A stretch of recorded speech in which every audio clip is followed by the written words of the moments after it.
Hello Prince residential secondary school की online क्लासों में आप सभी का स्वागत है। मैं आर के शर्मा राजनीतिक विज्ञान का अध्यापक हूँ।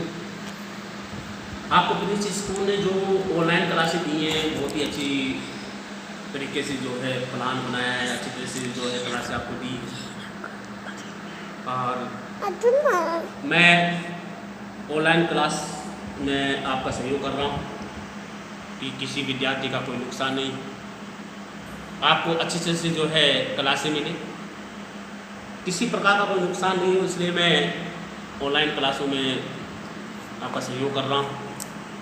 मैंने कल आपको पढ़ाया नीति निर्देशक तत्वों के बारे में चर्चा की कि नीति निर्देशक तत्व जो है हमारे संविधान में आपको दिए गए हैं, भाग 4 में दिए गए हैं और भाग 4 में जो आपको नीति निर्देशक तत्व दिए गए हैं मैं उनके बारे में आपको चर्चा करने की अनुच्छेद 36 से लेकर के 51 तक मैंने आपको अच्छे से समझा दिया। कोई भी पॉइंट मैंने आपको नहीं छोड़ा है, कोई भी पॉइंट जो है मैंने आपको नहीं छोड़ा है। नीति निर्देशक तत्वों में अच्छी तरह से मैंने आपको समझाया। 36 अनुच्छेद से लेकर के 51 तक मैंने आपको बहुत अच्छी तरह से एक्सप्लेन कर दिया है, कोई किसी प्रकार का डाउट नहीं छोड़ा है। मैंने आपको जो है एक एक पॉइंट एक एक अनुच्छेद आपको बता रहा हूँ। एक अनुच्छेद से लेकर के मैंने 51 अनुच्छेद तक मैंने आपको एक एक पॉइंट बता दिया कि कौन कौन से अनुच्छेदों में क्या क्या है। इसलिए मेरी तरफ से मैं पूरी कोशिश कर रहा हूँ ताकि आपके पास सारे अनुच्छेद आपकी कॉपी में नोट हों और भविष्य में आपके लिए उपयोगी। इसलिए मैं चाहता हूं कि आपको किसी प्रकार की कोई कमी नहीं रहे, मेरी तरफ से पॉलिटिकल साइंस में किसी प्रकार का डाउट नहीं रहे। इसलिए मैं पूरे डाउट क्लियर करके वो आपके सामने चल रहा हूं ताकि आपको अच्छा रिस्पॉन्स मिले, अच्छा जो है तैयारी मिलती रहे और अच्छा जो है आपको नॉलेज मिलता रहे। मेरी तरफ से जितना कोशिश कर रहा हूँ, जितने में आपको जितना ज्ञान दे रहा हूँ, जितने मेरे में जो अनुभव है उतना मैं आपको देता जा रहा हूँ ताकि मेरी तरफ से कोई कमी नहीं रहे। कि मैंने नीति निर्देशक तत्वों से पहले मैंने आपको मौलिक अधिकारों के बारे में पढ़ाया, उसके बारे में नीति निर्देशक तत्वों के बारे में पढ़ाया और अनुच्छेद बाई अनुच्छेद एक भी अनुच्छेद अगर बीच में नहीं है आपके कोर्स में उस अनुच्छेदों के बारे में भी आपको मैंने एक्सप्लेन किया है, अच्छी तरह से समझाया है मैंने आपको। आज मैं आपको टॉपिक लेके चलूँगा कि मौलिक कर्तव्य या मूल कर्तव्य जो आपको संविधान में दिए गए हैं वो 42 संविधान संशोधन द्वारा जो है आपके मूल कर्तव्य जोड़े गए थे। और क्यों जोड़े गए थे, उसमें कुछ ज़रूरत थी, कुछ आवश्यकताएं थी। कर्तव्य भी दो प्रकार के बांटे गए हैं, एक नैतिक कर्तव्य, एक कानूनी कर्तव्य। नैतिक कर्तव्य मनुष्य के स्वयं के होते हैं कि उनको मानने चाहिए नहीं मानने चाहिए, और कानूनी कर्तव्य हैं जो राज्य के द्वारा या संविधान के द्वारा बनाए गए हैं, उनको आपको मानना ही पड़ेगा, उनका पालन आपको करना ही पड़ेगा। इसलिए मैं आपको मौलिक कर्तव्य के बारे में चर्चा करूंगा जो भाग 4 में कै में आपको दे रखा है। और कौन कौन से जो है मौलिक कर्तव्य हैं, वो मौलिक कर्तव्य पहले जो 10 थे आज 11 है, जो 86 संविधान संशोधन द्वारा 2002 में आपको जोड़ा गया। 6 से लेकर के 14 वर्ष तक बच्चों को अभिभावकों का फर्ज बनता है, कर्तव्य बनता है कि उसको शिक्षित किया जाए। इसलिए मैं आज मौलिक कर्तव्य के बारे में चर्चा करूंगा, अच्छी तरह से चर्चा करूंगा कि मौलिक कर्तव्य आपके कौन कौन से हैं। सबसे पहले अब मैं आपको देकर चलता हूँ कि आपकी ड्यूटीज़ क्या है। आपके ड्यूटीज़ जो है इसका अर्थ क्या है, किसे कहते हैं ड्यूटीज़, किसे कहते हैं कर्तव्य। तो आइए मैं आपको लेकर चलता हूँ कर्तव्य में। तो देखिए मौलिक कर्तव्य किसे कहते हैं। कर्तव्य ऐसे कार्य जिसका पालन करने से राज्य और समाज की भलाई होती और व्यक्ति को अपने व्यक्तिगत हितों और सुख साधनों का त्याग करना पड़ता है, को कर्तव्य कहा जाता है। कि व्यक्ति को अपने व्यक्तिगत हितों और सुखों के साधनों का त्याग करना पड़ता है, वो कर्तव्य कहलाता है। तो देखिए कर्तव्य 2 प्रकार के होते हैं। नैतिक कर्तव्य होते हैं वह कर्तव्य जिसका पालन करना समाज और व्यक्ति दोनों के हित में होता है। इन कर्तव्यों का पालन करना व्यक्ति की स्वेच्छा पर निर्भर करता है। वो नैतिक कर्तव्य कहलाते हैं। वे कर्तव्य जिनका पालन करना समाज और व्यक्ति के दोनों के हित में होता है और इन कर्तव्यों का पालन करना व्यक्ति के स्वेच्छा पर निर्भर करता है, वो नैतिक कर्तव्य कहलाता है। इसके बाद कानूनी कर्तव्य है। कानूनी कर्तव्य जो है वह कर्तव्य जिन्हें राज्य के कानून द्वारा निश्चित और लागू किया जाता है, वो कानूनी कर्तव्य कहलाते हैं। लेकिन ये कर्तव्य सभी को मानना अनिवार्य है जो कानूनी कर्तव्य होते हैं। भारतीय संविधान में मौलिक कर्तव्य किस प्रकार दिए गए? देखिए, भारतीय मूल संविधान में मौलिक कर्तव्यों का कोई उल्लेख नहीं था।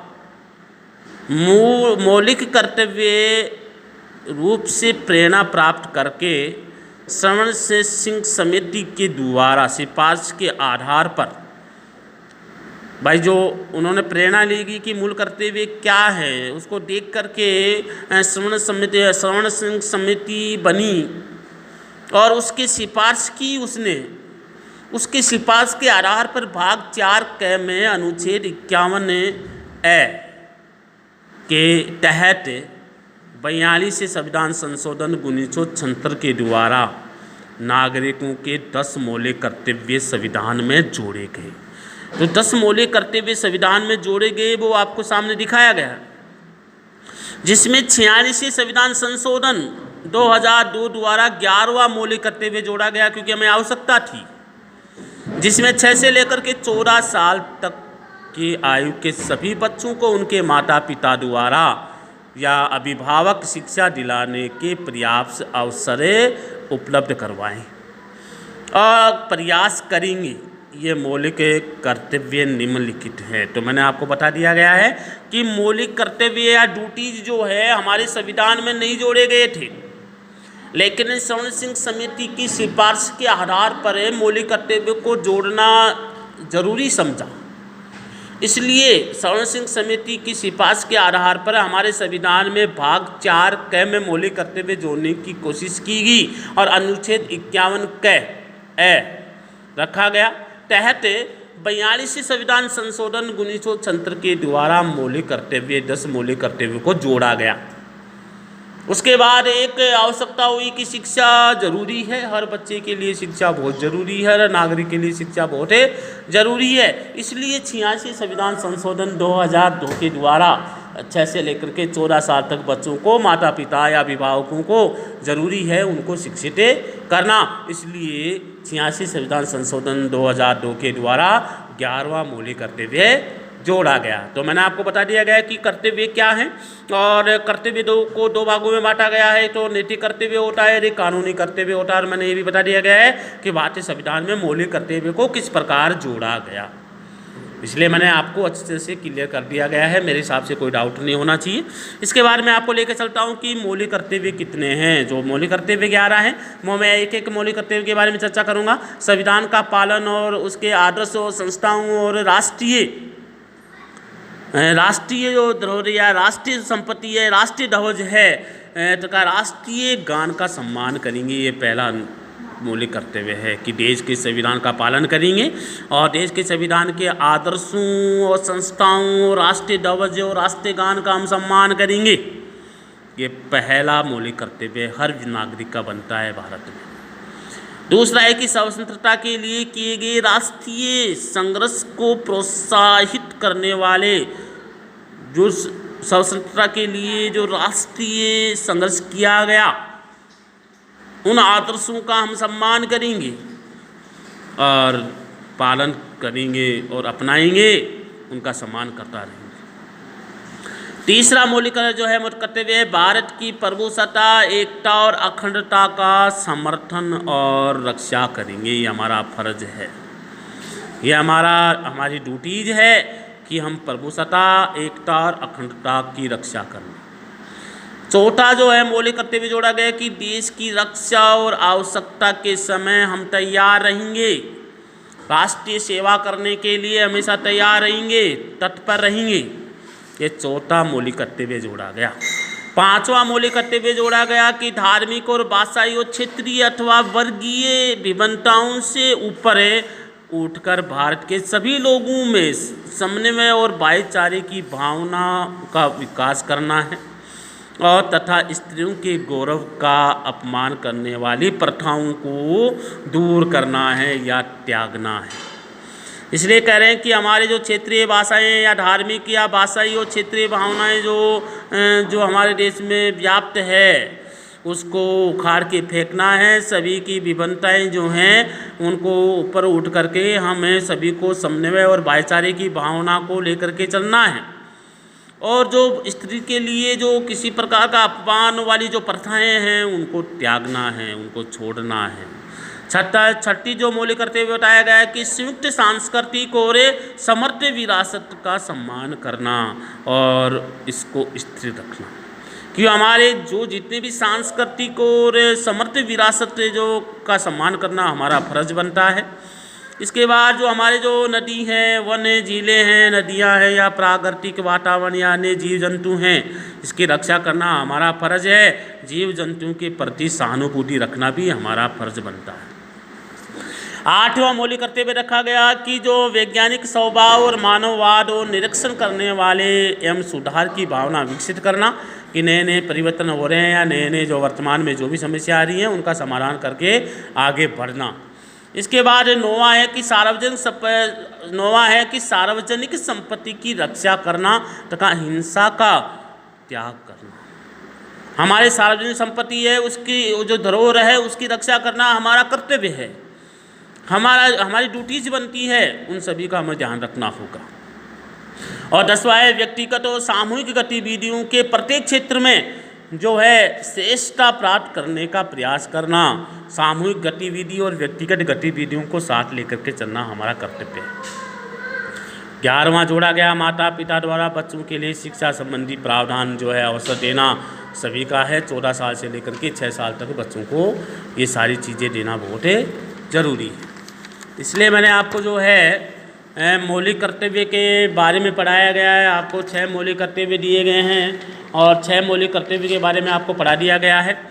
इसलिए मैंने आपको जो है इस लेसन है जो आपका जो लेसन है दूसरा, जिसमें सबसे पहले तो आपको मौलिक अधिकारों के बारे में बताया गया और दूसरा जो पॉइंट आपको बताया गया वो बताया गया नीति निर्देशक तत्वों के बारे में, और तीसरा पॉइंट इसमें है वो है मौलिक कर्तव्य।